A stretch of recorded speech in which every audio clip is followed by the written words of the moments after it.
సప్తర్షుల మహానుభావుల కథలు. మీరు ఎప్పుడైనా ఆలోచించారా, మన పురాణాలలోని సప్తర్షులు ఎవరు? వారి జ్ఞానం మన జీవితాలను ఎలా ప్రభావితం చేస్తుంది? ఈరోజు మనం ఈ మహానుభావుల కథను తెలుసుకుందాం. సప్తర్షులు అంటే 7 మహర్షులు. వీరు బ్రహ్మదేవుని మనసు పుత్రులు.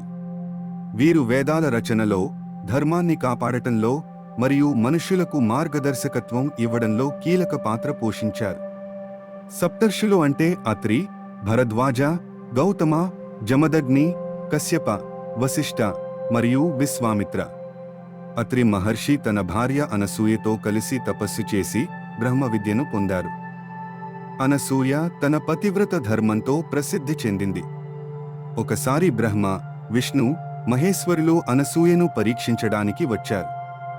ఆమె తన పతివ్రత ధర్మంతో వారిని చిన్న పిల్లలుగా మార్చి వారికి అన్నం పెట్టింది. ఈ కథ మనకు ధర్మం మరియు భక్తి యొక్క శక్తిని తెలియజేస్తుంది. భరద్వాజ మహర్షి ఋగ్వేదంలో తన రచనలతో ప్రసిద్ధి చెందారు. ఆయుర్వేదం మరియు యుద్ధ విద్యలో నిపుణులు. ఆయన తన శిష్యులకు ఆయుర్వేదం నేర్పించారు. భరద్వాజ మహర్షి తన తపస్సుతో దేవతలను సంతోషపరిచారు మరియు ఆయుర్వేదం యొక్క రహస్యాలను తెలుసుకున్నారు. గౌతమ మహర్షి ధర్మశాస్త్ర రచయిత. ఆయన భార్య అహల్య కథ మనకు నైతికత, క్షమ మరియు విముక్తి గురించి నేర్పుతుంది.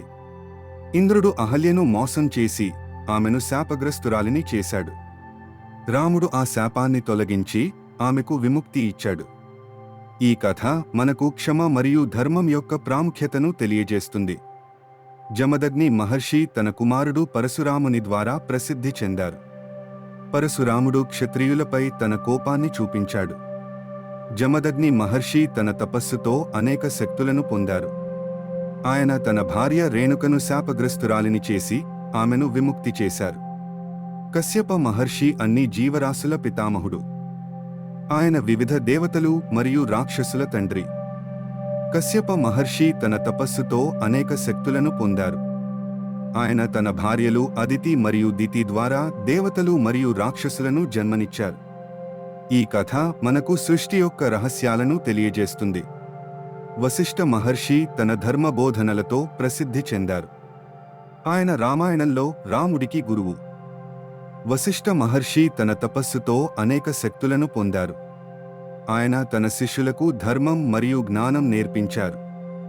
ఈ కథ మనకు ధర్మం యొక్క ప్రాముఖ్యతను తెలియజేస్తుంది. విశ్వామిత్ర మహర్షి రాజా నుండి ఋషిగా మారి గాయత్రి మంత్రాన్ని అందించారు. ఆయన తన తపస్సుతో అనేక శక్తులను పొందారు. విశ్వామిత్ర మహర్షి తన శిష్యులకు ధర్మం మరియు జ్ఞానం నేర్పించారు. ఈ కథ మనకు ధర్మం మరియు తపస్సు యొక్క ప్రాముఖ్యతను తెలియజేస్తుంది. సప్తర్షుల కథలు మనకు మార్గదర్శకత్వం ఇస్తాయి. వారి జ్ఞానం మన జీవితాలను సార్థకం చేస్తుంది.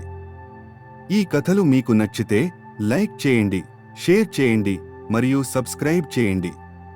మీ అభిప్రాయాలను కామెంట్స్లో తెలియజేయండి. తదుపరి ఎపిసోడ్లో ఏ కథను చూడాలనుకుంటున్నారు?